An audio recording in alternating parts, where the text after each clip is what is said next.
안녕하세요, 자연TV 구독자 여러분.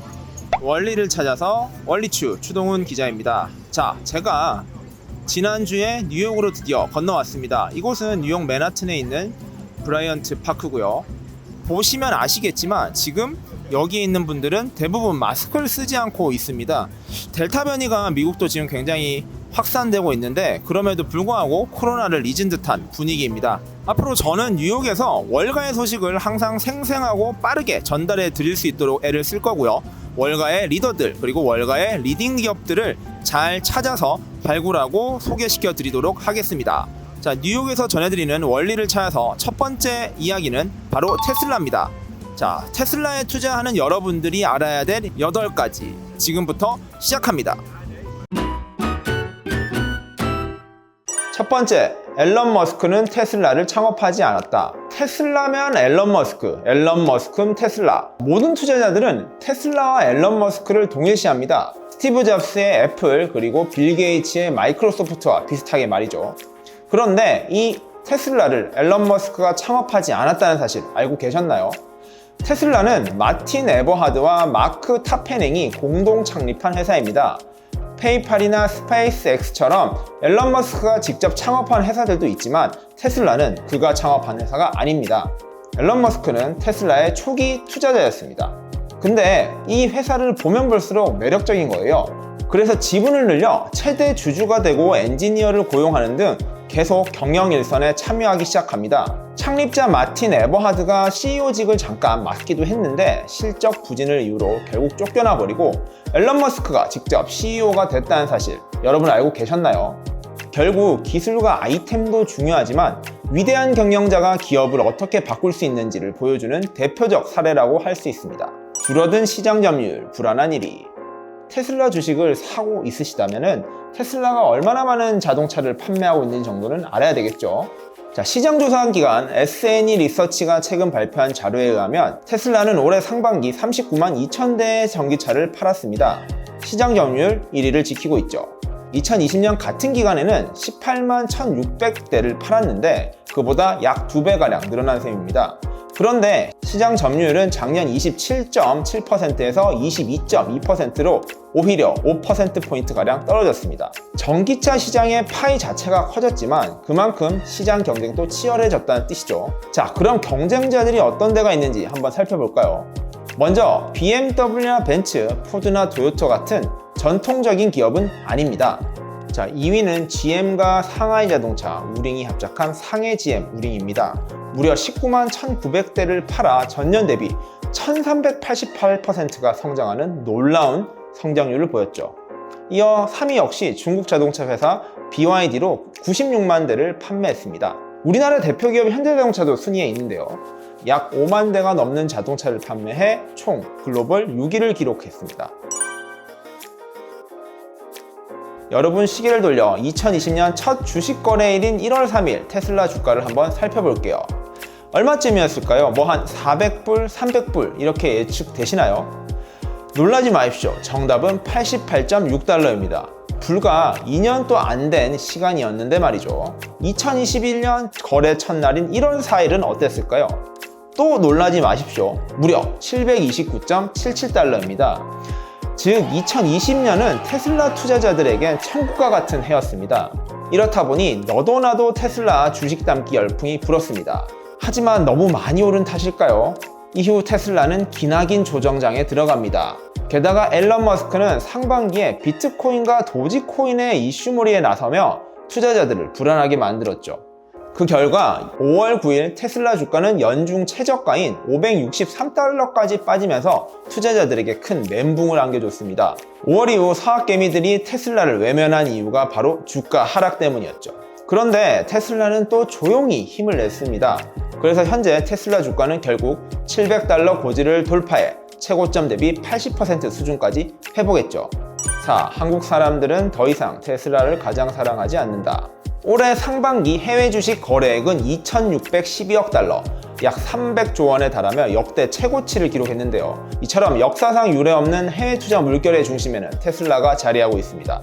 올해 상반기 서학개미들이 가장 많이 산 주식은 여전히 테슬라입니다. 177억 8천만 달러, 하나 20조 원을 샀는데요. 근데 왜 테슬라가 가장 사랑받지 못하냐고요? 그 추세 때문입니다. 올해 테슬라의 상반기 거래액은 지난해 하반기보다 7.8%가량 하락했는데요. 실제 1월부터 5월까지 테슬라가 해외 주식 거래 1위였지만 6월에는 그 자리를 AMC에 내주고 맙니다. 결국 한국인이 가장 사랑했던 해외 주식 1위 자리를 뺏기고 만 것이죠. 5. 테슬라는 딜러가 없다. 테슬라에는 딜러와 오프라인 매장이 없다는 사실 알고 계시나요? 이는 앨런 머스크의 경영 철학을 보여주는 대표적인 사례인데요. 제가 맨하튼을 쭉 걸어오다 보니까 이렇게 으리으리한 자동차 매장들이 한데 모여 있었습니다. 그런데 세상에서 가장 힙한 브랜드 테슬라 매장은 찾아볼 수가 없었죠. 국내에서도 왜 현대차, 기아차, 쉐보레 매장은 오프라인에서 잘 보이는데 테슬라 매장 본 적이 있으신가요? 물론 일부 팝업 스토어 같은 것도 있긴 했지만 테슬라는 오프라인 매장과 딜러를 두지 않는 정책을 고수하고 있습니다. 즉 온라인에서 차를 고르고 구매하는 방식이죠. 자동차에도 구독 서비스가 있다고요. 요즘 넷플릭스나 유튜브 프리미엄 같은 정기 결제 서비스를 통해 영화나 드라마를 보시는 분들 많으시죠? 그런데 테슬라가 구독 서비스를 한다는 사실 알고 계셨나요? 테슬라는 지난 7월 18일 완전 자율주행 소프트웨어를 월 $199에 제공하는 구독 서비스를 출시한다고 발표했습니다. 자율주행 기술을 구독한다? 이게 무슨 말인지 이해가 되시나요? 원래 테슬라의 자율주행 기술은 하나의 자동차 옵션으로 판매됐습니다. 근데 그 자율주행 기술 옵션이 막 900만 원이 넘고 그래서 소비자들에겐 큰 부담이 됐죠. 이런 부담 와중에 테슬라가 월 20만 원만 내면 자율주행 기술을 구독해서 쓸 수 있는 서비스를 출시한 것이죠. 왜 새 차에 탑재되어 있는 최신 기술이란 게 시간이 지나면 또 옛날 기술이 되잖아요. 그런데 테슬라는 그 고정관념을 깬 것입니다. 소프트웨어 업그레이드 방식으로 제공해 주겠다는 것인데요. 바로 구독 서비스로 말이죠. 테슬라가 로봇을 만드는 이유. 자, 전기차 회사 테슬라는 자동차 회사가 아닙니다. 이게 무슨 말이냐고요? 테슬라의 사명은 원래 테슬라 모터스였죠. 근데 앨런 머스크는 2017년 사명에서 모터스를 빼고 테슬라로 바꿔버립니다. 즉 우리는 자동차만 만드는 회사가 아니다 라는 것을 선언한 셈이죠. 그랬던 테슬라가 이번에는 로봇 산업 진출을 선언했습니다. 지난 8월 19일 테슬라는 AI 데이라는 행사를 개최했어요. 일론 머스크는 이날 반도체 D1 슈퍼컴퓨터 도조 AI 로봇 테슬라봇을 공개했습니다. 그 테슬라봇이 춘 되게 괴상망측한 춤이 화제가 됐었죠. 자동차 업체들이 로봇 사업에 뛰어든 것은 테슬라가 처음은 아닙니다. 대한민국 대표 기업 현대자동차 역시 올해 6월 로봇 회사 보스턴 다이나믹스를 1조 원에 인수해 화제를 모았죠. 로봇 산업은 향후 자율주행 기술이 무르익으면 사람을 대신해 운전을 하고 물리 현장에서 일을 하고 교통 약자의 불편함을 해소하는 등 다양한 역할을 할 수 있을 것으로 기대하고 있습니다. 즉, 자동차 회사가 로봇 기술에 뛰어들 만한 이유가 있다는 거죠. 일론 머스크는 이날 인간의 지루한 반복 작업을 로봇이 대신할 것이라며 2022년 시제품을 선보이겠다는 포부를 밝혔죠. 물론 우려의 시선도 있습니다. 현대차를 견제하기 위한 쇼에 불과하다는 비판부터 두루뭉실한 큰 그림만 보여줄 뿐 구체적이고 실현 가능한 기술에 대한 기대가 없다란 이야기까지 나오죠. 미국 CNBC는 앨런 머스크의 발표는 예정된 일정에 일어나지 않는다 라고 꼬집기까지 했습니다. 이러나 저러나 테슬라가 로봇 산업에 뛰어든다니 흥미롭게 지켜볼만 하겠네요. 영업이익률 처음으로 10%가 넘다.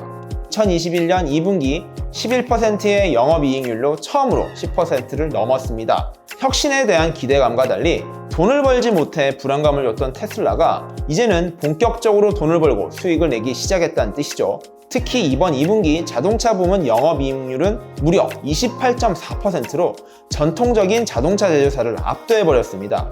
특히 모델 3와 Y를 중심으로 거둔 성과라는 측면에서 앞으로 테슬라가 더욱 성장할 것이란 기대의 목소리가 큰 이유입니다. 참 말도 많고 탈도 많은 천재 경영자와 혁신과 성장의 아이콘 테슬라의 만남. 올해 테슬라의 주식은 참 어려운 숙제이기도 했지만 이 어려움을 잘 넘긴다면 한 단계 더 성장하는 계기가 될 수도 있겠죠. 원리를 찾아서 다음 시간에 더욱 재미있는 내용으로 찾아오겠습니다. 안녕.